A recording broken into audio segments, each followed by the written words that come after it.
Hi sewing friends! So today I'm so excited because I get to talk to you guys about a topic that's very close to my heart, literally, which is make, do and mend. So about 3 to 4 nights ago, I was at work. I work as a waitress and bartender, and I felt this stabbing pain in my chest, and I was like, is this a heart attack? Like, RIP Annie Stafford, here we go. Turns out my bra wire had come through my bra and was stabbing me in the chest. And for those of you who have never experienced that, count your lucky blessings, because it is painful and it's so irritating as well, especially if like you're halfway through your day and then that happens and the wire is then scraping your chest for the rest of the day.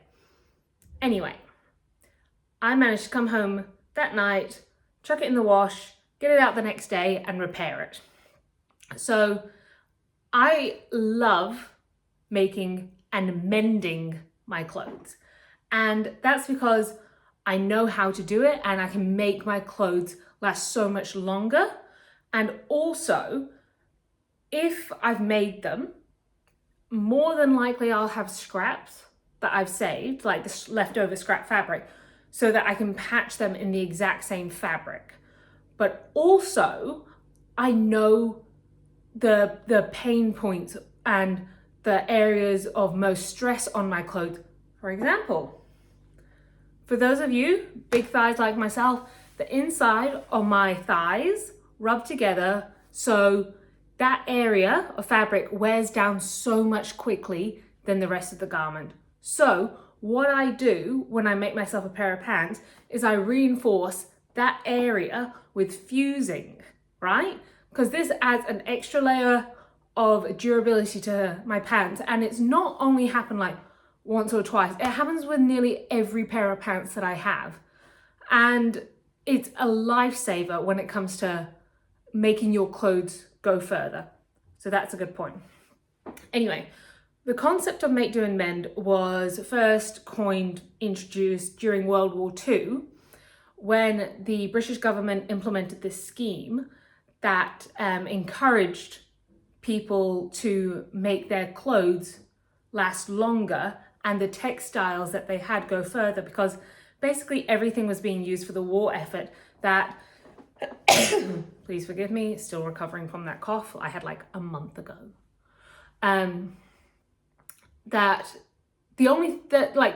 You think back on rationing, right? You think food, petrol, but clothes were also rationed. You couldn't go out and get a piece of clothing whenever you wanted. It was like you could get one coat every 5 years or something like that. One dress every 2 years.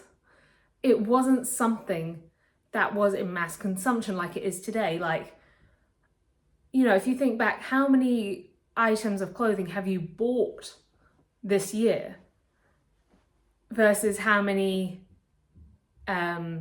you were allowed to buy back then? It's a very huge difference. So, leading on to sewing, I love make, do and mend because it's a part of what I sew, in that when I'm sewing something, for example, right? If I'm sewing a pair of pants, for example, I'll make sure I have a very wide hem on them.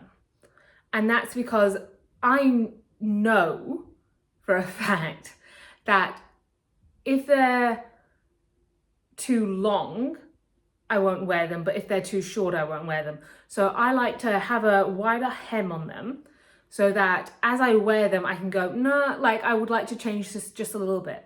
So it makes them easy to adapt. But also going back to World War II, this is something that was also implemented during Make, Do and Mend, because boys had to wear shorts up to like the age of 12 or something along those lines, as I remember. And they would have the same pair of shorts from like 9 to 12 years old. But obviously they grow a lot of the time during those two ages.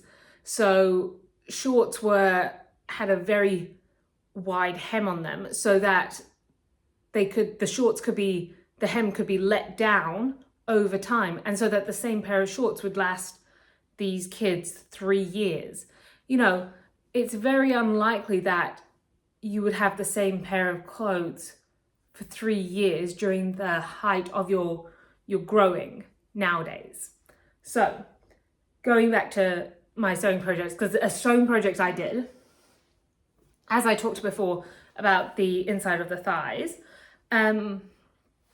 I patched my pants with the exact same fabric that I had from making the sewing project. And I love that. And also look at this, I'm so proud of this. These are the details. These are the details we care about. So here it's all dark stitching to match the dark background. But then here, it's all light stitching to match the light background. And I love that. I absolutely love these pants. But in true thick thigh fashion, I went to go wear these the other day and I noticed this started to happen on the other thigh. So I've got to patch that as well. But there's all different methods of make, do and mend. So there's the whole history of make, do and mend. And then there's how, as a sewist, I make, do and mend my own clothes. And also, I've noticed that when I buy fabric, I make the thing I want, then I keep the scraps, and then I make something else. You know, I'll make a drawstring bag, a scrunchie. You know, I'll make more with it than I would have intention in buying the fabric. So I bought it with the intention of making this one garment. Then I have it in my stash and I make a bunch of all these other things. And so it serves more than one purpose. So that's one aspect. And then also there's a Japanese method of mending something called shashiko. I think it's pronounced shashiko, where it embraces the mending of the item. Now, you may have seen that on like pottery, where it has like a piece of ceramic has broken and then it's been mended back with a contrasting color, so like a gold or a navy, and so it makes the part of the break a feature. So I've tried to do that a couple of times in my mending. I'm not so much a fan of that because it's not my style. However, I have seen it done very tastefully, usually with denim. I think, because there are items of clothing, like jeans, like jackets, that are made out of denim that are a lifelong investment for someone. And being able to mend them in a meaningful way is really important. Speaking of, I think also having your clothes around for a longer period of time, by being able to mend them, it holds so much more significance about that item of clothing than if you were just to throw it away. For example, I have a co-working space that I go to, and there's a guy there called Dave who wears this big red puffer jacket. And he's mentioned to me, as we were talking about make, do and mend, that he's actually had it repaired 5 times. But each of those different patches holds a memory. And that is so true, because at the end of the day, our clothing is a reflection of us. And it's an exterior skin, it's an exterior, projection of like our personality, of our creativity, of our ethics and values and what we stand for by the brands that we wear. So I found that really interesting, because if something is with you for a long period of time, over several years or decades, you are less likely to let go of that item. Like, I know that I'm quite sentimental with my clothing, so I'm very rarely going to let it go, unless it's beyond saving. But I try and mend as much as I can within reason. Obviously, if it's falling apart, then it's okay to let it go. But, you know, like this pair of pants that I've got, I remember the day I bought the fabric. I remember the little dress that I made out of it. I then, I made a skirt that I never finished, typical sewist. Then I made those pants, and I've also made a Wilbur the Waist Free Whale. And then during COVID, I made a mask. And chances of me ever throwing out those fabric scraps, nil. Chances of me ever throwing out those items that I made, those clothing items I made, nil. Because I can repair them seamlessly, pun intended.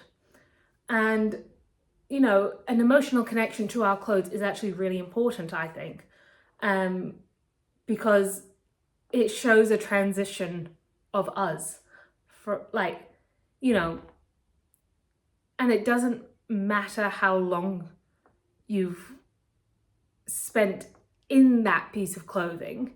For example, a wedding dress. How often do you hear of a bride saying, yeah, I wore that dress for a day and then I just threw it out?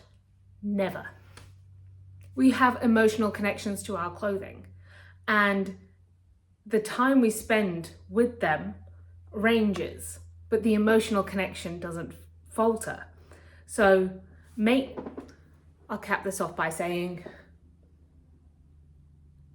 being able to make do and mend with my own clothing is so lovely, because I can keep items around for a lot longer than I would have.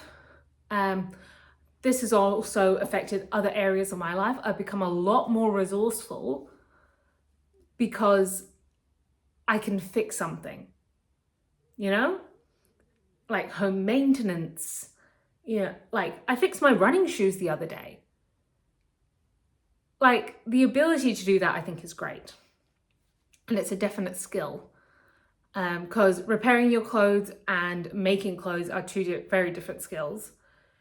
It's like building a house versus doing the interior decorating. And so I love that I can do both. And being able to mend them in a meaningful way to make them last longer is great. So I really love that. So if you guys love to make do and mend as I do, make sure you comment, and I'll talk to you guys in the next video. Make sure to like and subscribe, because you got to do that. I'll see you guys soon. Bye.